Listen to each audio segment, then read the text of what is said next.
É um mercado ainda pouco desenvolvido, mas acho que estamos caminhando para isso, né? Então, eu selecionaria 5 boas empresas para acompanhar e ir alternando essas compras frequentes. Fazer metas em quantidade de ações é extremamente importante. Porque quando você foca na quantidade de ações e não no valor financeiro em si que você está aportando, você percebe que se esta ação de boa qualidade cai, se o preço cai, com este mesmo recurso você compra mais ações e chega na sua meta mais rápido. Lembrando que...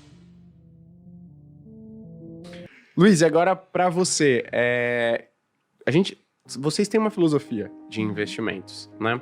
Qual que seria o passo inicial para a pessoa que fala assim, eu quero seguir, né, a filosofia de investimentos do Barça, eu quero seguir a filosofia de investimentos da AGF? Qual que é o passo inicial para essa pessoa que hoje não investe?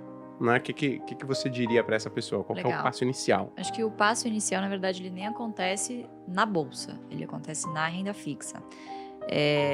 Eu sou da crença de que, acredito muito que a pessoa tenha que ter sim uma reserva de emergência.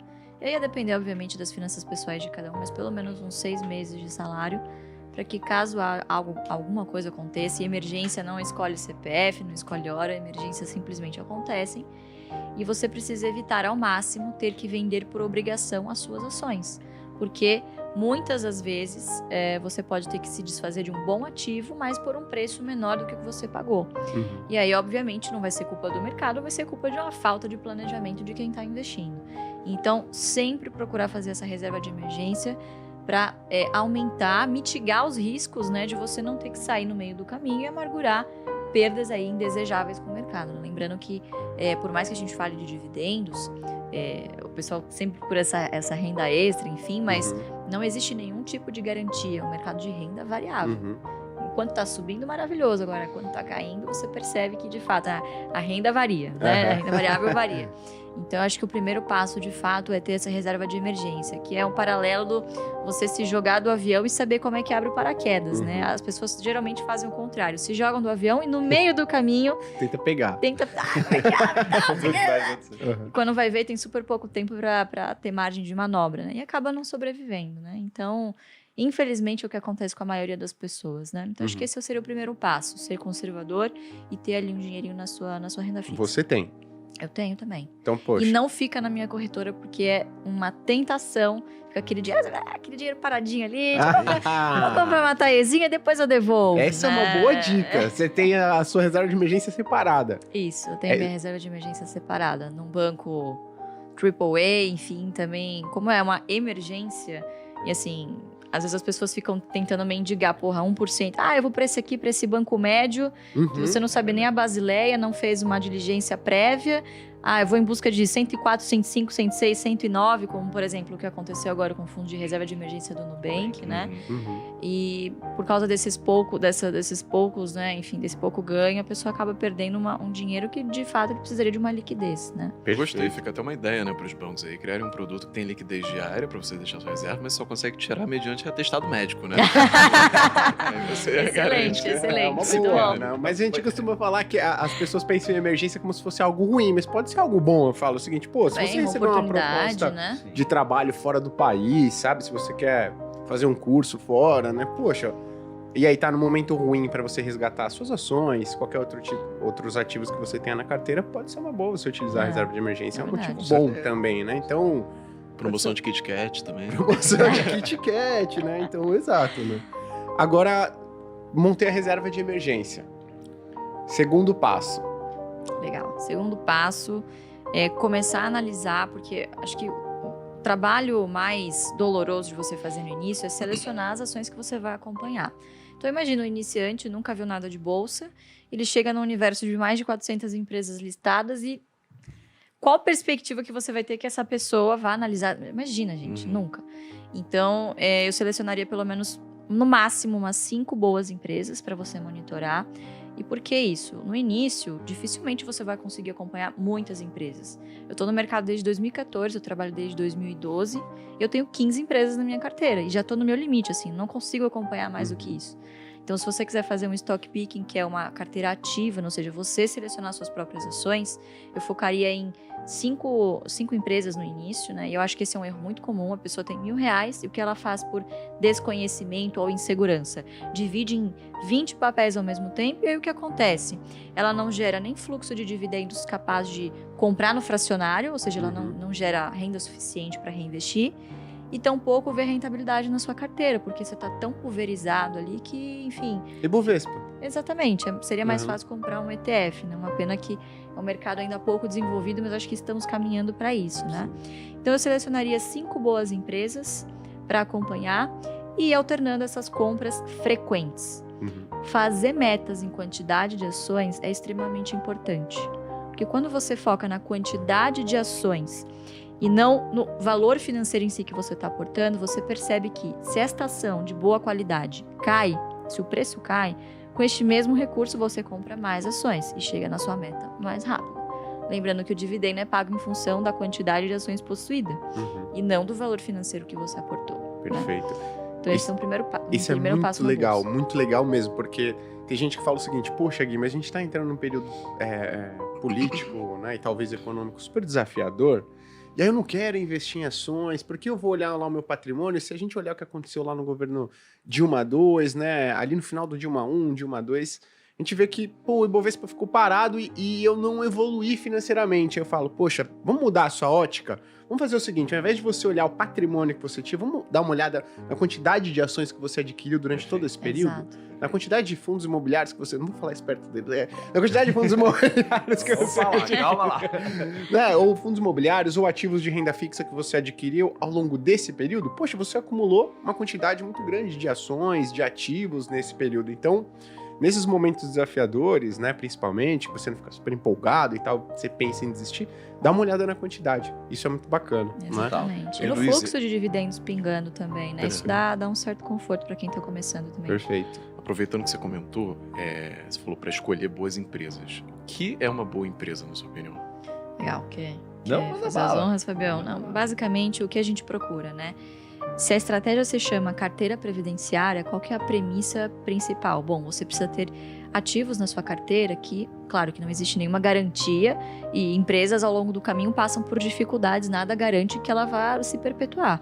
Mas você precisa escolher ativos de maneira que os seus negócios tornem mais provável que essa empresa perdure por 10, 20, 30, 40 anos. Você está pensando aqui, afinal, em longo prazo. Então, esse é um dos critérios, perenidade. O segundo critério, a gente vive num país que vira e mexe, você tem ondas inflacionárias fortíssimas. Então, você precisa de ativos que tenham o poder de barganha de conseguir corrigir o preço dos seus produtos, pelo menos pela inflação, né? Ou ter um custo reduzido abaixo da inflação, enfim, tem esse tipo de vantagem competitiva. E terceiro, de novo, a gente está falando de uma carteira previdenciária. No futuro, você vai querer um patrimônio que te gere renda. Então, empresas que não só gerem um fluxo de caixa saudável, como consigam também continuar investindo, manter os seus negócios, os seus CAPEX, enfim, inovação, sempre muito importante, e remunerar muito bem o seu acionista. Então, quais são, geralmente, claro que não dá para generalizar, não é só fazer o filtro dos 5 setores e sair comprando qualquer coisa, porque, claro que existem exceções. Mas a gente sempre fala muito do BEST. O que é o BEST? É um acrônimo maravilhoso que um aluno nosso sugeriu e a gente apelidou e pegou pra gente, que são os 5 melhores setores para você começar a analisar para uma carteira previdenciária. BEST: bancos, energia, seguros, saneamento e telecom. Perfeito. Repare que todas elas são empresas de serviço, cujos boletos no final do mês você não consegue escapar. Então, você precisa pagar o seu cartão de crédito, você precisa pagar o seu seguro saúde, o seu seguro do carro, enfim, né? Então são negócios bastante perenes e que em momentos de crise, geralmente são as últimas contas que as pessoas deixam de pagar, né? Então, enfim, o risco de inadimplência é menor. E nos momentos bons, geralmente são empresas que acabam se recuperando, tem um ramp-up bastante positivo, né? E lembrando que é um porto seguro para momentos de crise na bolsa, né? Então, muito provavelmente vocês devem estar vendo aí, por exemplo, as casas, né, de análise, enfim, recomendando bancos, energia, enfim, que são setores considerados mais defensivos perante a bolsa, né? Perfeito. Perante o índice. Né? Perfeito. E aí a pessoa vai lá, tá começando, fala, pô, legal, montou reserva de emergência, aí pegou o BEST, filosofia Best. Aí foi lá em bancos. Ela falou, caraca, tem um monte de bancos. Ela falou, energia. Pô, tem um monte de empresa de energia. Eu não tenho tempo. Essa pessoa, no caso, nesse pontapé inicial, seria uma boa, na visão de vocês, ela começar através de um índice? Ou não? É melhor ela acompanhar um analista que faz esse trabalho por ela, né?